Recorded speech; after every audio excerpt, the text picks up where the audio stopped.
Pokoknya kalau aku damai, itu dari Tuhan. Ya maaf, kalau sepertinya orang itu udah terbiasa melakukan dosa, Waduh. maaf, dia akan tenang-tenang saja tuh. Apakah kalau misalnya rencana kita berjalan mulus itu berarti kita sudah sesuai sama kehendaknya Tuhan, Ibu Vera? Saya yakin sih ya, banyak rekan-rekan Sobat Traida juga yang hari-hari ini sedang berseru karena rencananya tidak sesuai dengan apa yang diharapkan. Saya tuh pengen liburan, tapi ternyata nggak bisa. Pandemi. Rame, Pak. Oh rame. Iya. Saya kemarin kan ambil cuti tuh hari Rabu Sobat Traida. Itu ramenya luar biasa. Hari Rabu loh ya. Padahal harapan saya kan, wah Rabu kan, udah banyak orang yang kerja, saya masuklah cuti sehari. Ternyata tidak. Ada yang sepemikiran sama saya dan itu banyak sekali ya. Hotel sampai ramai.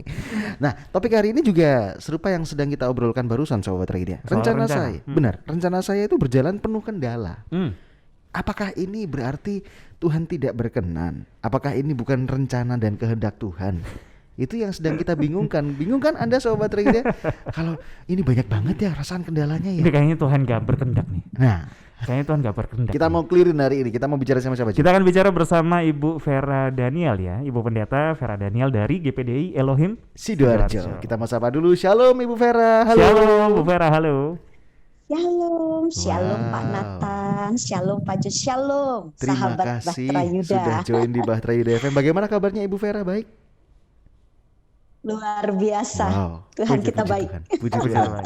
Terakhir kemarin saya happy sekali ketika Ibu Vera posting story anaknya yang sedang happy belajar. Betul ya Bu Vera ya? Apa namanya, semangat sekali. Sekarang semuanya kan online ya. Masih online ya? Anak-anak Masih. gitu ya? Hybrid. Masih. Hybrid. Iya, jadi kadang-kadang bisa masuk, beberapa sekolah itu ada yang masuk terus kadang onsite gitu ya, tapi mereka tetap online gitu. Iya, sama kayak ibadah ya. Hybrid. Bu Vera, hari ini kita bicara tentang topik yang seru sekali. Mungkin ini topik juga yang dekat sekali dengan kita, dekat sekali dengan Sobat Traida. Ketika rencana ini penuh kendala. Betul. Ini kayaknya bukan kehendaknya Tuhan nih. Betul nggak sih, Jo? Betul. Nah, kalau misalnya kebalikannya Bu Vera, kalau rencana yang kita susun gitu ya, dan kita jalani ternyata mulus, kayak nggak ada hambatan gitu, nggak ada gangguan setan nih. Si jahat.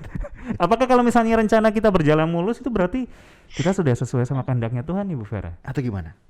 Oke, untuk kita mengetahui kehendak Tuhan itu tidak boleh dipatok dengan kenyataan hidup. Kalau sepertinya kita sebagai anak-anak Tuhan ingin mengerti apakah ini kehendak Tuhan atau tidak, maka patokannya adalah firman Tuhan. Wow. Ya.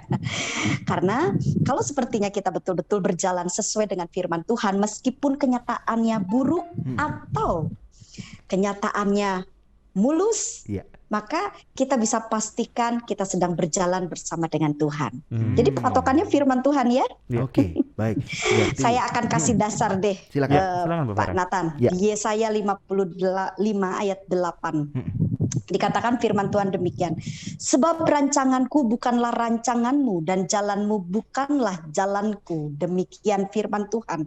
Ini memiliki arti bahwa apa yang kita anggap baik, kan manusia kalau menilai baik itu dari apa yang dilihat dan dirasakan, betul nggak Pak? Betul. Seperti itu kan. Jadi kalau sepertinya, wah kalau aku baik berarti Tuhan ada di dekat aku. Tapi kalau aku lagi sakit, aku lagi ada masalah, atau aku tidak mencapai rencana yang sudah aku persiapkan, waduh Tuhan lagi jauh. Selalu manusia akan menilai seperti itu. Padahal firman Tuhan dengan jelas katakan, sebab rancanganku bukanlah rancanganmu. Artinya adalah apa yang ada di hati Tuhan, di pikiran Tuhan, itu kadang-kadang mungkin bisa bertolak belakang atau betul-betul berbanding terbalik dengan apa yang ada di dalam hati kita. Sebab rancangan Tuhan bukan rancangan kita. Lalu bagaimana kita bisa betul-betul menyatakan ini dari Tuhan atau tidak? Maka caranya kembali ke firman Tuhan, ya. Karena ini sangat-sangat penting sekali. Oke. Ini poin yang penting gitu ya, Bu Vera ya. Jadi sebelum kita masuk ke dalam pembahasan ini jalan Tuhan atau bukan, kita harus bahas dulu hubungan kita dengan Tuhan bagaimana, gitu ya. Apakah memang hubungan yang memang sudah dekat, intim? Ketika kita sudah dekat, ya kita mengerti hatinya. Apapun yang terjadi, pasti kita putuskan bahwa ini adalah kehendak Tuhan gitu ya. Tapi biar lebih mantep deh Bu Vera, kan kadang-kadang ada yang bilang juga, oh kalau ini kehendak Tuhan damai sejahtera. Oh kalau ini kehendak Tuhan yang penting ada sukacita. Oh kalau ini kehendak Tuhan indikasinya ini. Bisa nggak sih Bu kita menerka-nerka indikasi? Oh ini kayaknya. Apalagi kita bimbang itu ya. Ini apa ini nih? STH atau SE nih misalnya ya. Ada yang mau STH soalnya Bu. Ini Bu. Nah ini kan sama-sama baik nih ya Bu, STH sama SU, yang penting kan kuliah. Tapi mana nih yang saya putuskan? Nah kita gimana Bu mutusinya? Ada indikasi nggak Bu yang bisa bikin kita ini mantap milih salah satunya? Iya, kadang-kadang kalau sepertinya kita cirinya, kalau ada damai sejahtera itu dari Tuhan, maaf ya. Damai sejahtera itu kan seringkali berkaitan dengan perasaan kita. Itu dia. Iya benar. Damai sejahtera yang dimaksud di dalam firman Tuhan kan damai sejahteranya Tuhan, bukan damai sejahtera kita. Ya, pasti setiap jemaat itu selalu bilang kalau dari Tuhan tuh damai sejahtera, karena ambil dari Yeremia 29 ayat 11. Rancangan Tuhan adalah rancangan yang penuh dengan damai sejahtera. Tapi kita harus mengerti ya apa pengertian dari konteks tersebut.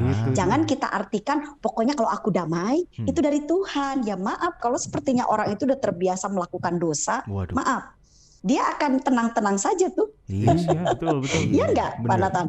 Orang udah terbiasa melakukan dosa. Terus ketika ditanya, kamu pokoknya kalau ada damai, ya itu berarti dari Tuhan. Dan dia akan berpikir, rasanya aku damai sih melakukannya, nggak ada rasa. Kenapa? Karena sudah terbiasa.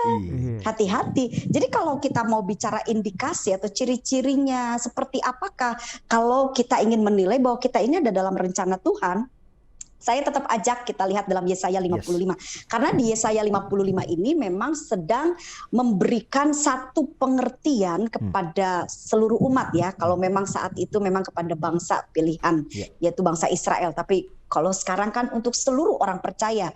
Ya karena kita orang percaya ini Israel rohani kan dikatakan begitu. Nah, di Yesaya 55 ayat 7, Bapak Nathan atau Pak Jo bisa melihat, saya bacakan. Baiklah orang fasik meninggalkan jalannya dan orang jahat meninggalkan rancangannya. Bahkan ia kembali kepada Tuhan, maka dia akan mengasihinya dan kepada Allah kita. Sebab ia memberi pengampunan dengan limpahnya. Jadi ayat ini menekankan kalau memang kita ingin ada di dalam rencananya Tuhan, maka salah satu yang harus dikerjakan, dan ini menjadi indikator. Ini menjadi satu, ini patokannya, ini cirinya. Kalau memang kita ingin betul-betul ada di rencananya Tuhan. Ya dikatakan di sini, baiklah orang fasik meninggalkan jalannya. Jadi kalau kita pengen tahu rencanaku ini ada di dalam rencana Tuhan apa tidak, ya jangan hidup menjadi orang fasik. Gitu. Apa itu orang fasik? Orang fasik adalah orang-orang yang tidak mengandalkan, tidak percaya sama Tuhan, itu orang fasik itu. Jadi kalau dibilang kamu tuh fasik, ya dia itu tidak ngandelin Tuhan, cuma ngandelin kekuatannya. Nah nanti alasannya tuh bisa lebih nyerempet ke kan kita harus pakai hikmat. Tapi hikmat di sini sebenarnya itu tentang kekuatan diri sendiri. Dia tidak mengandalkan Tuhan, dia tidak percaya sama Tuhan. Tapi ingat ya, setelah kita juga mempelajari ayat ini, jangan kamu hidup seperti orang fasik. Karena orang fasik itu orang yang tidak percaya kepada Tuhan, orang yang tidak mengandalkan Tuhan. Tentunya dalam hal ini bukan berarti kita menjadi orang yang ngawur dan sembrono. Nah, kita kalau mempelajari firman Tuhan itu harus sempurna, Pak Nathan. Karena ada orang-orang bilang gini, Tuhan, hamba Tuhan itu bilang begitu toh, percaya saja. Gitu kan. Pokoknya kita ini beriman ambil Tuhan. Terus dia punya rencana mau beli mobil, terus udah begitu, pokoknya kita percaya sama Tuhan, gitu. Padahal dia nggak ada uang untuk bisa membeli mobil, maksud pendapatannya pun untuk makan aja pas-pasan. Iya. Tapi dia bilang, kita harus percaya sama Tuhan, kita harus beriman. Loh, Bu Vera tuh bilang tadi tuh loh, jangan bilangnya bijaksana, tapi sebenarnya itu karena kurang percaya. Nah, ini konotasinya sering-sering disalahkan oleh banyak orang yang maaf, hidup dalam kedagingan. Iya, baik. Nah, karena firman Tuhan itu akan mengajar kita kepada hal-hal rohani ya, Pak Nathan, Pak Jo, bukan membuat kita menjadi kedagingan. Oke. Wow, ini poin penting gitu, ya. Jadi tinggalkan kehidupan fasik. Iya. Okay. Nah, itu baru yang pertama. Yang kedua dibilang begini, indikatornya selain kita nggak boleh jadi orang fasik, itu juga di sini dikatakan tidak boleh hidup dalam kejahatan. Nah, kejahatan ini berkaitan dengan apa? Hati, Pak. Ya, karena Tuhan itu nggak ngelihat dari luar. Tuhan ngelihat sampai dalam hati. Orang jahat itu bermula dari mana? Dari hatinya yang jahat. Jadi kalau kita itu percaya sama Tuhan, hati kita juga baik, nurut sama Tuhan, saya yakin apa yang kita sedang hadapi, apa yang sedang kita jalani, pasti ada rencananya Tuhan. Sekali lagi, orang yang dalam rencananya Tuhan itu tidak hidup dalam kedagingan. Ya, itu patokannya ya, Pak Nathan ya, Pak Jo. Seperti itu. Wow, ini poin penting ya. Dia betul-betul berserah total kepada Tuhan. Ya, seperti itu. Ini poin Jadi penting. kalau mau disimpulkan, Pak Nathan sama Pak Jo, kalau mau disimpulkan itu indikatornya apa? Hidup dalam pertobatan. Kalau kita mau tahu kita ada dalam rencana Tuhan, berarti hidup kita itu harus diwarnai dengan pertobatan setiap saat. Oke. Itu. Baik. Pak Nathan. Itu kuncinya ya. Iya. Jangan jadi orang fasik, betul. Jangan hidup dalam kedagingan, ya kan? Jangan juga main percaya, maksudnya yakin hanya sebagian akan pemberitaan firman Tuhan gitu ya. Ya harus holistik semua gitu, betul, ya. Betul. Jangan beriman tapi ternyata kita cuma nekat gitu ya. Wah, seperti tadi ceritanya Bu Vera gitu ya. Pas-pasan tapi mau beli mobil, beriman saja. Saya udah damai, Pak. Saya ambil mobil, saya udah damai sejahtera loh. Karena Bapak tahu naik mobil itu nggak kehujanan, nggak kepanasan, makanya damai. Tapi cicilannya bikin nggak damai, Pak. Nah itu kan cicilannya yang nggak bikin damai ya sobat gitu ya. Kalau misalnya kita lebih percaya sama perasaan kita, nggak percaya sama Tuhan, hati-hati loh. Itu namanya kita fasik loh. Repot sekali ya. Betul. Kita masih bicara bersama Ibu Vera. Jonathan, silakan. Bagaimana Bu caranya kita tetap teguh beriman walaupun rencana yang kita jalani gitu ya, planning yang kita rancang gitu sepertinya kok tidak berjalan mulus. Iya, saya ingat gitu ya Bu ya. Kalau ingat pertanyaannya Jonathan tuh, ingat rekan-rekan hamba Tuhan yang berjuang, memulai segala sesuatu pelayanannya itu kan nggak gampang ya. Benar. Tapi gimana bisa, tetap teguh walaupun mungkin ada di pelosok desa. Nah itu saya tuh nyantolnya ke situ Bu Vera. Gimana sih Bu supaya imannya tetap teguh walaupun sulit banget nih ya. Betul. Kayaknya bukan jalannya Tuhan, tapi mereka yakin sekali walaupun sulit. Silakan Bu Vera. Baik, saya percaya ya sahabat Bahtera Yuda yang menikmati mendengar siaran ini, kita harus sadar bahwa firman itu mengajarkan kita supaya setiap kalimat, setiap penjelasan firman yang kita dengar itu jangan dikaitkan dengan hal-hal jasmani. Iya. Harus, karena kita akan menjadi berbeda dengan dunia ini. Yang dimaksud berbeda ini, kita akan memiliki karakternya yang betul-betul itu adalah karakter surga, ya, karakter Allah sendiri. Nah, di sini kalau sepertinya kita ingin mengerti bagaimana supaya kita ini tetap teguh beriman, walau mungkin rencana kita atau kehidupan kita tuh nggak mulus-mulus banget gitu. Nah, supaya kita teguh, maka cuman satu saja pegangannya. Percaya kepada janji Tuhan. Saya bacakan tetap di Yesaya 55 ayat 11. Ayat 11 dikatakan demikian. Demikianlah firmanku yang keluar dari mulutku, ia tidak akan kembali kepadaku dengan sia-sia.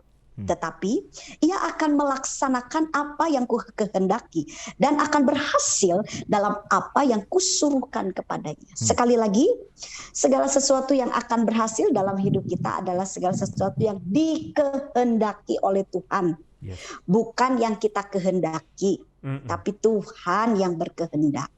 Jadi kadang-kadang maaf, kalau kita ini tidak mengerti ayat firman ini ya, contoh aja simple Pak Nathan. Seorang anak berdoa untuk orang tuanya yang sakit. Dia berdoa minta supaya orang tuanya sembuh. Yeah. Kan begitu semua orang kalau kita orang sakit kan kepengennya sembuh begitu kan. Tapi kenyataannya ternyata orang tuanya meninggal.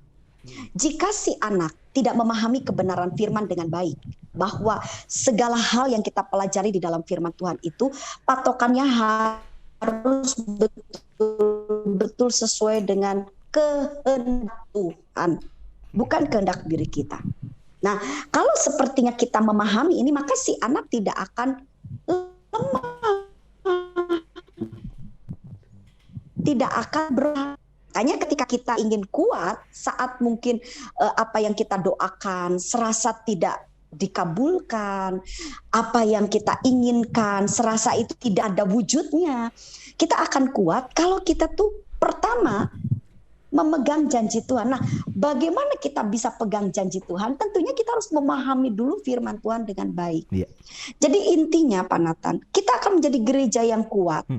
Ya, kalau kita itu ngerti firman dengan hanya asal comot ayat, tapi memahami firman dengan baik sehingga kita mengenal siapa Allah kita dan apa kehendaknya. Itu Pak Nathan. Wow, luar biasa ya. Mengerti kehendaknya, punya hubungan yang baik, yang dekat, itu kuncinya. Benar. Sobat Rida. Toh kalau misalnya itu berat, kalau memang kita yakin dan percaya, beriman, kita akan tetap kita akan tetap kuat dan pasti akan diberi kekuatan gitu ya. Benar. Tapi kalau mulus, terus hanya berpatokan sama damailah saya gitu ya. Orang yang sudah terbiasa berbuat jahat juga akan damai ketika berbuat jahat. Aduh, hati-hati. Itu kuncinya. Kesimpulan deh Bu Vera. Boleh. Rencana saya berjalan penuh kendala. Wah, Tuhan gak berkehendak nih kayaknya. Berat nih kayaknya. Apalagi di masa pandemi gitu Bu Vera ya. Wah, udah nyicil rumah. Awalnya sih mulus, tapi karena gara-gara ada pandemi berat banget gitu. Benar. Ya. Ini kehendak Tuhan apa bukan sih sebenarnya? Silahkan Bu Vera untuk kesimpulan. Sahabat Bahtera Yuda, dalam menjalani hidup ini tentunya sebagai pribadi yang bijaksana itu kita tentu harus punya tujuan. Yes. Ya.